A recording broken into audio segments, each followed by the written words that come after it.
nguvu.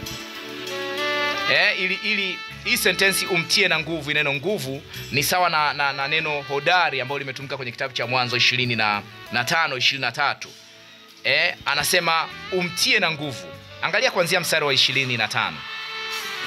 Mstari wa 25, tuanzie mstari wa 23 uweze kuona nini kilikuwa kinatokea hapa. Anasema, nikamnyenyekea Bwana wakati huo nikamwambia, Bwana Mungu, umeanza kumwonyesha mtumishi wako ukubwa wako na mkono wako wa nguvu. Kwani kuna Mungu gani mbinguni au duniani awezaye kufanya mfano wa kazi zako na mfano wa matendo yako yenye nguvu? Nami nakuomba nivuke nikaione hiyo nchi nzuri iliyoko ng'ambo ya Jordani, mlima ule mzuri na Lebanoni. Lakini Bwana alikuwa amenikasirikia kwa ajili yenu asinisikize. Bwana akiniambia, na ikutoshe, usinene nami zaidi ya jambo hili.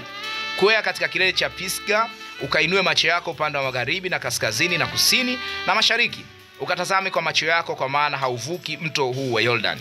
Lakini muagize Yoshua. Kwa hiyo Mungu anazungumza na Musa kwamba Musa hataingia Kanaani.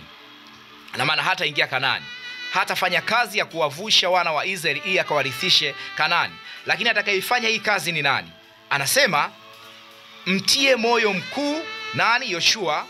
Umtie na nguvu, maana yake umfanye kuwa hodari, kwani ndiye atakayevuka mbele ya watu hawa, na nchi utakayoiona atawarithisha yeye. Maana yake atakayefanya kazi ya kuwarithisha hawa watu hiyo nchi ni nani? Ni Yoshua.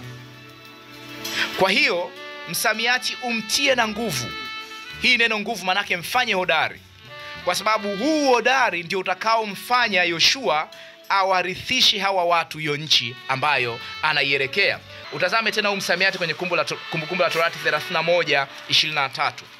Kumbukumbu la Torati 31 mstari wa 23. Muhimu sana. Kumbukumbu la Torati 31 mstari ule wa 23. Anasema akamwagiza Yoshua mwana wa Nuni, akamwambia, uwe hodari na moyo mkuu, kwa kuwa utawapeleka wana wa Israeli katika nchi niliyowaapia, nami nitakuwa pamoja nawe. Uwe hodari na moyo mkuu. Uwe hodari. Taifa moja au kabila moja litakuwa hodari kuliko lingine. Hiki ndicho tunachokifafanua. Tunaona Yoshua anaambiwa awe hodari. Anamaanisha nini? Uwe hodari na moyo mkuu. Be strong. Angalia tena Yoshua 1:6. Angalia Yoshua 1:6. Namna ambayo ameizungumzia hiyo pia.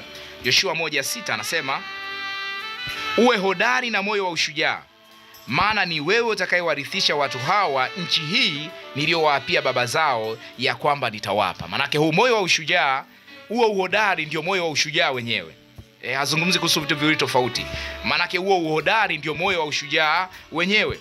Na uhodari ndio utakaomwezesha Yoshua kuwarithisha watu hawa nchi hii aliyowaapia baba zao ya kwamba atawapa. Mungu anazungumza na Yoshua awe hodari. Angalia tena Yoshua 1:18. Angalia Yoshua 1:18. Okay, 1:9. Tuangalie mstari wa 9 pia. Anasema, je, si mimi niliyekuamuru uwe hodari na moyo wa ushujaa? Usiogope wala usifadhaike, kwa kuwa Bwana Mungu wako yu pamoja nawe kila uendapo. Angalia tena Yoshua 1:18.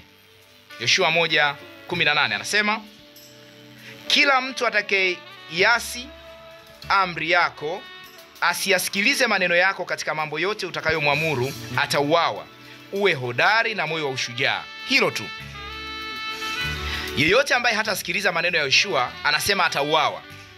Na Mungu anamsisitiza kwamba awe hodari na moyo wa ushujaa. Uhodari ndio huo moyo wa ushujaa wenyewe. Uhodari ndio moyo wa ushujaa wenyewe. Lakini ukisoma mstari wa 7, wa 8 na wa 9 wa Yoshua, angalia mstari wa 7 anasema, uwe hodari tu na ushujaa mwingi, uangalie kutenda sawasawa na sheria yote aliyokuamuru Mungu mtumishi wangu Musa mtumishi wangu, usiache kwenda mkono wa kuume au wa kushoto, upate kufanikiwa sana kila uendako.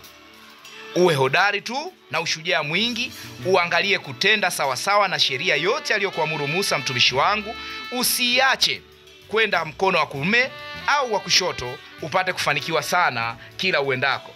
Anasema huu hodari unatokana na kutenda sawa sawa sheria aliyoamriwa na Musa. Uhodari unatokana na kutenda sawa sawa sheria aliyoamriwa na Musa. Na anasema asiiache, kwa sababu huo ndio uhodari wake. Asiiache, wala asiache katika kwenda mkono wa kuume au wa kushoto. Anazungumza kwamba asiende mkono wa kuume au kushoto ili apate kufanikiwa kila aendako. Maana yake aifanye sheria ya Musa au aifanye yale ambayo Musa alimwamuru kama anavyopaswa kuyafanya. Asiende kulia wala kushoto, ambayo hii ni tafsiri ya kuamini. Kwenda kulia au kushoto ni kutokuamini kile Mungu amekisema. Lakini anachomsisitiza hapa ni kwamba uhodari wako ni katika kuamini kile ambacho Mungu amekisema. Angalia mstari wa 8. Mstari wa 8 anasema, kitabu hiki cha Torati kisiondoke kinywani mwako, bali yatafakari maneno yake mchana na usiku, upate kuangalia kutenda sawa sawa na maneno yote yaliyoandikwa humo, maana ndipo utakapoifanikisha njia yako, kisha ndipo utakapostawi sana. Mstari wa 9, je, si mimi niliyekuamuru uwe hodari na moyo wa ushujaa? Anaunganisha uhodari na kufanya maagizo ya Mungu. Uhodari na kufanya maagizo ya Mungu.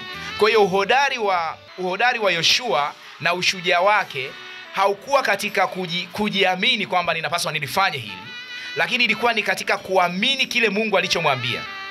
Ndio maana kabla ya kuwa hodari na kuwa shujaa, ni lazima uwe umesikia agizo. Glory to God. Ni lazima uwe umesikia agizo. Ndio maana anamwambia kitabu hiki cha Torati kisiondoke kinywani mwako. Kitabu hiki cha Torati kisiondoke kinywani mwako. Kwa nini? Kwa sababu uhodari wa Yoshua unahusishwa na kuitenda sheria. Napozungumza kuhusu sheria hapa, nazungumzia maagizo ya Mungu kupitia Musa. Kwa hiyo Biblia Mungu anapomwagiza Musa kwamba amtie nguvu Yoshua, alikuwa na maana ya kwamba amfanye Yoshua aamini maagizo ambayo Mungu amemwamuru Musa. Alikuwa na maana hiyo.